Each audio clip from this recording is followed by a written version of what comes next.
Today's topic is you can check it any time you like, but you can never leave. So, what do I mean by that? Let's discuss it. So, Jesus, at the beginning of his ministry, and this is the time period right after his 40-day fast had ended, and Satan comes swooping in because he sees that Jesus is at his most vulnerable.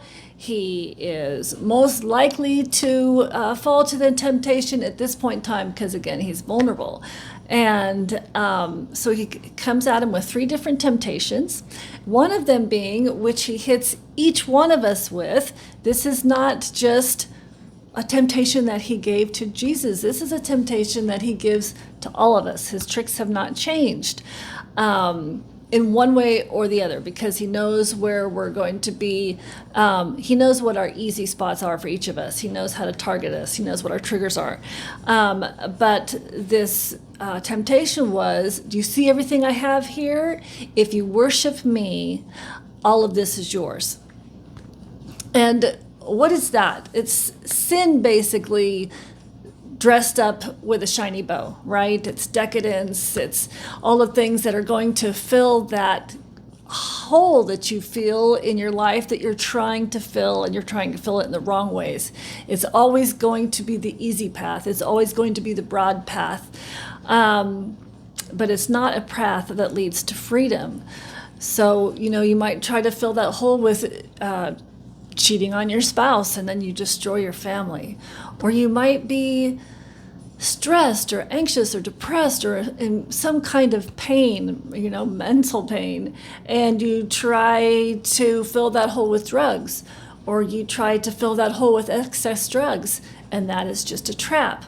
All of these sin traps that we fall into, because it looks good in the moment, it feels good in the moment, well, it just leads to destruction, and it is a one-way ticket. It's just death is what it is. It's slavery. It's not freedom. And, it's also in industry and in government where people literally, sign their name on the dotted line. They write a contract to Satan, to worship him. They choose him as their God, all for fame and fortune and power. They do these things, and they sacrifice to him, worship him for all of these things. And then some people will turn around and go, wait, whoa, this is not what I thought it was going to be. This is not what I want. And they see the trap all of a sudden. Their eyes are opened. They see the bondage that they're in, and now they want out. Well, what happens? Well, you can check out any time you like, but you can never leave. That's what happens. And, so these people who are not suicidal, they shoot themselves in the back of the head, suicide. Plane crash, car accident, accidental drownings, accidental drug overdoses, any number of ways that they die accidentally, because you can check out anytime you like, but you can never leave, because Satan says, oh, no, you can't expose this darkness, this evil that's behind the scenes. So you sold your soul to me. You don't get out that easy. So they kill off these people. That's another thing that happens when, you choose the wrong God. It's a one-way ticket again. It's a death sentence.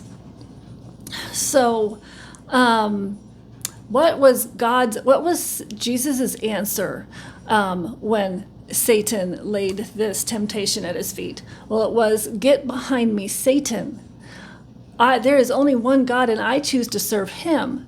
Well, that needs to be our answer, everybody's answer. You need to realize that while it is the narrow path, while it doesn't seem to be as shiny, well, that is where we're going to find our joy. That is where we're going to find our freedom. That's where we're going to fill that hole. That's where we're going to find abundance and peace.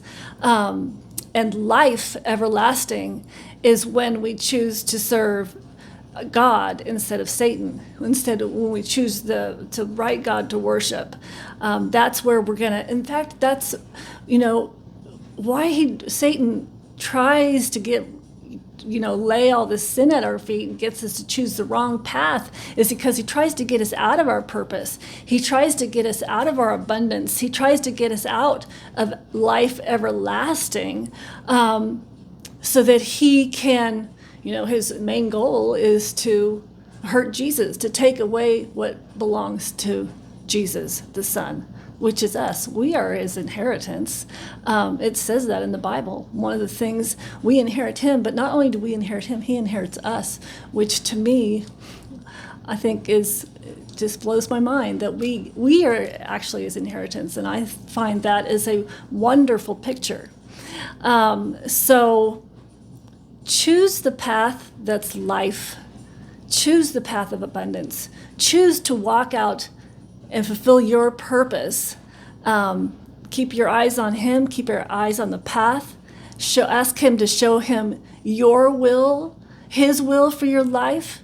That's the path of joy and peace. That's what fills that hole. And when Satan comes knocking at your door, say, "Get thee behind me.